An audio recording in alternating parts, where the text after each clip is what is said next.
Mais tu sais, en termes de choses qui ont plus de chances d'affecter le futur de l'humanité, je pense que l'intelligence artificielle est probablement la seule grande chose dans le futur proche qui a de grandes chances d'affecter l'humanité.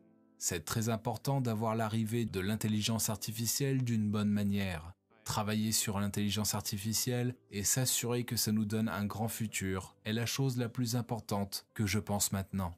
C'est la chose la plus urgente. On peut même l'utiliser pour la génétique. En partie homme, Je suis le commencement. en partie machine. Je suis la fin. Je suis le Borg. Si tu peux guérir les maladies génétiques, si tu peux guérir la démence ou l'Alzheimer ou quelque chose comme ça pourrait être magnifique. Je pense que la génétique pourrait être le deuxième domaine le plus important. On a déjà une forme de nous qui est dans le digital, sous forme d'email, ordinateur, téléphone, application. On est devenu des super-humains. Mais on est très mauvais en ce qui concerne l'interface entre le cortex et cette forme digitale de nous-mêmes, et avoir résolu cette contrainte de bande passante serait très importante dans le futur. Il procède à l'élimination de l'individu. Commandant, la Terre. Signe de vie. Population environ 9 milliards. Tous des Borg. Ils envahissent notre espace et nous nous replions. Ils assimilent des mondes entiers. Et nous nous replions. Alors assez. À vos faveurs! Ils n'iront pas plus loin que cette ligne. Je pense que c'est très important d'accélérer la transition pour un développement durable. Et SpaceX m'aide à le faire. On fait ce qu'on peut pour poursuivre le rêve d'Apollo et contribuer à ce que la vie puisse se faire sur plusieurs planètes. En termes d'environnement de régulation, c'est toujours important de se mettre à l'esprit que les régulations sont immortelles et ils ne meurent jamais jusqu'à ce que quelqu'un les tue. Et ils ont beaucoup de gloire. Qu'est-ce que c'est que l'hubris? Peut-être une petite remarque ou deux pour mieux définir ce que c'est que ce péché fondamental que les Grecs appellent l'hubris. C'est qu'on traduit par démesure, par arrogance, par orgueil. On pense à quelque chose comme un défi lancé à Dieu, à ce Dieu unique qui est le Dieu des chrétiens. Et on pense à l'orgueil humain, à la vanité. C'est pas exactement de ça qu'il s'agit. Il y a ça aussi dans l'hubris des Grecs, mais il y a autre chose. Il y a une dimension cosmologique que je voudrais d'abord souligner. Donc le péché par excellence, c'est le péché dans la culture grecque et dans la mythologie en particulier. Qu'est-ce que c'est que l'hubris? C'est essentiellement deux choses. La première, j'avais déjà évoqué ça, mais je voudrais y revenir un instant, c'est que l'hubris, ça consiste à ne pas être à sa place. Rien de trop, ça veut dire pas d'hubris. Restez à votre place. Et c'est ça la première définition de l'hubris, c'est ne pas rester à sa place. Et puis la deuxième dimension de l'hubris, c'est que, évidemment, le péché d'hubris n'est pas simplement un péché subjectif, c'est pas simplement un péché de prétention, si vous voulez, de vanité, d'orgueil, d'arrogance. C'est aussi un désordre cosmique qui est entraîné par l'hubris. Chacun doit être à sa place, parce que si nous ne sommes pas à notre place, alors l'harmonie d'ensemble est détruite. L'ordre cosmique est détruit, ou en tout cas il est menacé. Est-ce que vous voulez devenir des cyborgs? Eh bien, en tout cas, Elon Musk compte bien vous y aider, et pour ça, il a créé la start-up Neuralink. Le but? Concevoir une interface entre les humains et les machines. Cette interface fonctionnerait grâce à un implant connecté qu'Elon Musk appelle Neural Lace, en français, dentelle neurale. Récemment, Neuralink a présenté ses cybercochons, 3 truies auxquelles cette dentelle neurale a été implantée pour une expérimentation. Chez Neuralink, le prototype prend actuellement la forme d'une puce de 23 mm de largeur et de 8 mm d'épaisseur. Elle est principalement destinée à être implantée dans le cerveau par une opération qu'Elon Musk décrit comme légère, en moins d'1 heure, et qui est réalisée par un robot chirurgical spécialement élaboré par Neuralink. L'objectif de Neuralink est dans un premier temps médical. La start-up veut apporter des solutions pour guérir des problèmes d'origine neurologique. Alzheimer, Parkinson, troubles de la parole ou encore paralysie due à des lésions nerveuses. Au-delà de cet objectif médical, Neuralink incarne en fait un peu plus que ça. La start-up représente aussi la philosophie qui anime Elon Musk, le transhumanisme. C'est une idéologie ou une philosophie posée sur la science. Les transhumanistes sont animés par la volonté d'utiliser les avancées technoscientifiques pour dépasser les limites du corps humain, ou en tout cas ce qu'ils considèrent eux comme étant des limites, et la mort en fait partie. Neuralink a organisé le vendredi 28 septembre 2020 une présentation de ces cochons augmentés. Voici par exemple Gertrude. Elle a un prototype de l'implant dans son corps depuis 2 mois.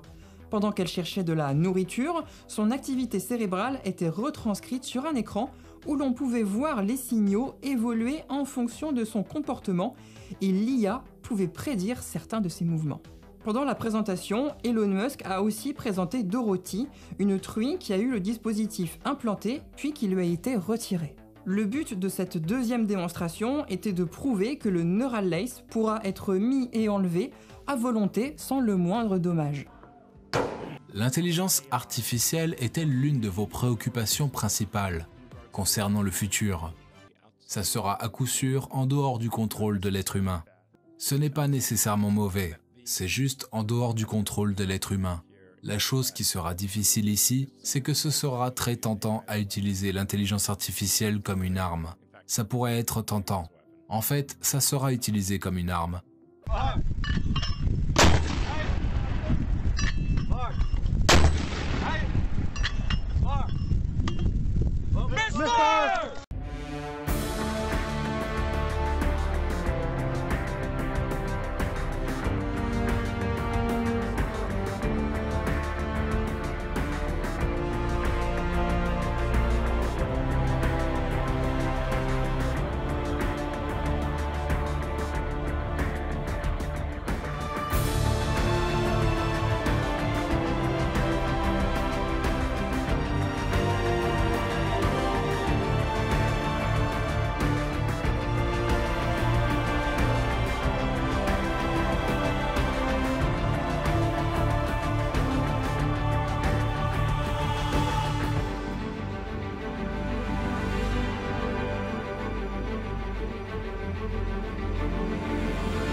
Le système de guidage est un dinosaure. Le père Joe parle de connexion psychique. Vous croyez à ce genre de choses? Disons que je veux y croire. N'abandonnez pas. Vous les voyez? Je vois des yeux grands ouverts. Mes visions sont l'œuvre de Dieu. Ce n'est peut-être pas Dieu qui est à l'origine de tout ça. Il y a de l'humain dans ces mondes divins pour les gnostiques.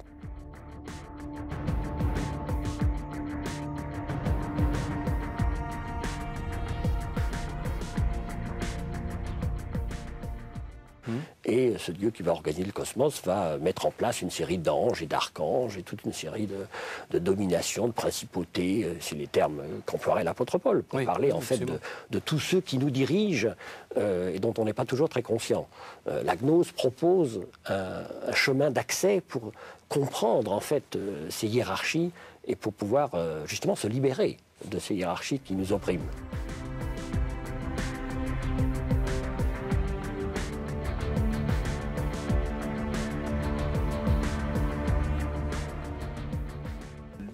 Dans ce système-là, le Dieu créateur, donc le Adonai, enfin Yahvé, de l'Ancien Testament n'est que le dernier d'une chaîne... D'une longue série. D'une longue série. Et c'est pas forcément un Dieu aussi bon que ça, parce que visiblement, ça marche pas si bien que ça, ce cosmos. Alors justement, c'est aussi ce qui a fait qu'on a critiqué les gnostiques. Les gnostiques présentent le Dieu biblique, créateur de la Genèse, comme un Dieu pas très compétent, qui est un artisan, certes, mais qui fait que, parce qu'il était assez imbu de lui-même, ne connaissait pas les mondes qui étaient antérieurs à lui et au-dessus de lui. Alors, dans ce vaste système, on est quoi? Quelle est l'anthropologie, pour dire ça théoriquement, quelle est l'anthropologie d'un gnostique? Je dirais la principale caractéristique, c'est d'essayer de percevoir l'homme au centre du système de l'univers. Ça aussi, c'est une prétention qui a irrité certains pères de l'Église. On peut le comprendre. Mais en même temps, l'effort des gnostiques, c'était d'essayer de penser l'homme par rapport à tout le cosmos, et donc pas simplement l'homme comme une pauvre créature sur la Terre, comme l'homme pouvant avoir des capacités de se sortir d'un monde dans lequel il se sentait opprimé. Je dirais, l'une des premières étapes pour un gnostique, c'est d'essayer justement de provoquer une sorte de conversion de l'âme pour comprendre pourquoi on est dans la situation d'un homme mortel. Mais je crois que l'effort, c'est d'essayer vraiment de mettre l'homme au centre du système et donc de montrer que l'homme peut avoir des relations avec Dieu, avec peut-être plusieurs divinités, et des relations avec les humains. Et donc, cette façon de valoriser l'homme dans ses différentes composantes, c'est quelque chose qui n'a peut-être pas été très bien perçu, même dans l'Antiquité.